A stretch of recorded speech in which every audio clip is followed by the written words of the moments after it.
Hello and welcome back to Shakesyear. We are working on Thomas of Woodstock and we get to hear from Queen Anne today in Act 2, Scene 3. Now in Act 2, Scene 2, before the whole Parliament thing started to happen, remember the ladies were told that they needed to be in the other room because the Parliament is not a place for ladies to be. So those ladies were Queen Anne, the Duchess of Gloucester, who is Thomas of Woodstock's wife, and the Duchess of Ireland, who is the Duke of York's niece. So in Act 2, Scene 3, we are hanging out with them. But just a real quick recap of the parliamentary scene. Richard said, I don't need a Lord Protector anymore. Thomas handed over those titles. And then Richard was like, all my uncles, you're too old, so please retire. And they did, but Thomas, of course, had some words before he retired. He broke his staff rather than pass it along to one of the flatterers. And the uncles left, and the flatterers are all like, oh, we should be spending money to buy ourselves fancy clothes, and let's build out this hall so we can have great big dinners and stuff like that. And we're left with the sense that Richard is not going to be leading the country in a very good way.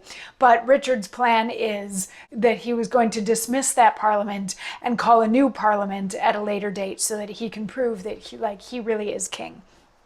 So Act 2, Scene 3, we're hanging out with the queen and a couple of duchesses, and Anne is like he seriously did that? He dismissed the whole parliament and he was so rude to his uncles? And the Duchess of Gloucester is like, yeah, he did. He sent all of them away. He made all of them resign, and he filled their positions with all of his flatterers. And the Duchess of Ireland joins in and she's like, yeah, you know, that King Richard, he's the reason I'm divorced. He's the one that chased my husband away from me. And Queen Anne says, no more, good cousin.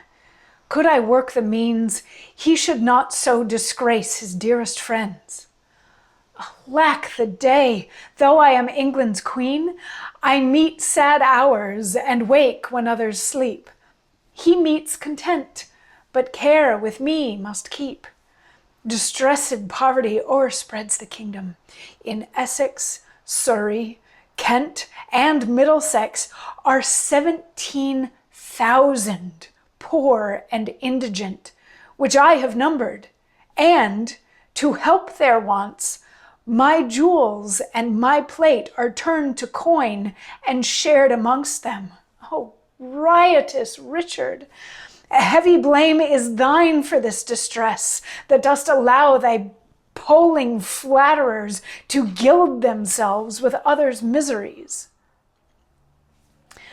So Anne is very disappointed in Richard and what he's been doing. She's very upset that he was so rude to his uncles, the nobility, because, you know, they're wise. We should learn from them. And she's like, you know, I'm the Queen of England. This should be a great thing. I was just recently coronated, but like I'm up late at night and I can't sleep, and everything's fine, but I'm the one that's like worried about stuff because we have 17,000 subjects who don't have anything. I've sold my jewels, I've sold my silver, I've sold all kinds of stuff so that I could give money to the poor, and like Richard is doing all of this. Like this is his fault. And the Duchess of Gloucester is like, you know, don't worry, like you're fine, you're doing the best that you can. And Anne is like, I'm not crying for me, I'm upset for the people. The people are suffering. So these aren't tears for me that I'm crying right now. These are tears for the people because I empathize with them. I feel bad for them about what Richard has been doing. And the Duchess of Gloucester is like, well, at least the people of England, like they're not a mutinous people. They're not gonna stage a mutiny, which we know from the parliamentary scene, the people in Essex and Kent already are starting to mutiny against the king. And the Duchess of Ireland is like, you know, and besides, you have so ingratiated yourself to the people with all of your charitable work. Like nobody's going to do anything bad to you or to Richard. And Queen Anne is going to have some more thoughts on that in the form of another monologue that we will hear tomorrow. So I'll see you then. Mwah.